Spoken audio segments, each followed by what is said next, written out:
Never ask first ya. Ini ada satu quote yang lumayan menarik ya. Ini mungkin terdengar itu arogan, tapi menurut gue ini lumayan nyata ke kehidupan gue ya.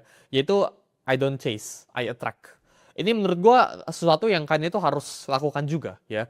Di hidup gue sekarang ya, gue itu hampir tidak pernah samperin orang ya, kecuali gue bener-bener butuh sama orang itu. Contoh kita ngomong ya, beberapa orang ya yang punya duitnya di sebelahnya T, ya gue bukan bilang mereka itu di bawah gue dan sebagainya.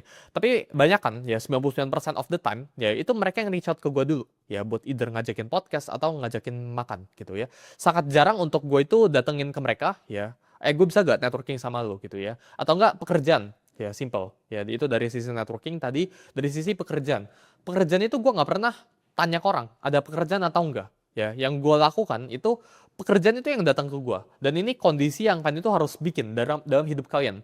Jadi fungsinya kondisi ini tuh apa? Karena ketika orang yang datang ke lu dulu, ya, itu need, itu kebutuhan. Dan kebutuhan itu menciptakan yang namanya itu desperation. Ketika orang ini udah datang ke lu itu punya higher ground, lu itu punya posisi tawar yang lebih tinggi dibandingkan dengan orang itu. Lu nggak jamin buat menang, ya. Tapi dengan orang itu datang ke lu duluan, lu udah dapat 1 poin ekstra. Orang itu masih nol. Gue hampir jarang sekali reach out ke orang buat minta sesuatu. Ya, gue selalu menawarkan atau enggak orang lain yang biasa datang ke gue. Dan menurut gue itu sesuatu yang kalian harus terapin dalam hidup kalian. Ya, jadi belajar buat sabar. Ya, karena orang yang punya value, emas itu juga pasti dicari. Ya, emas itu nggak minta dicari, tapi akan dicari. Berlian itu nggak minta dicari, tapi orang itu mau cari berlian gitu. Sama kayak hidup kalian, sama kayak kalian.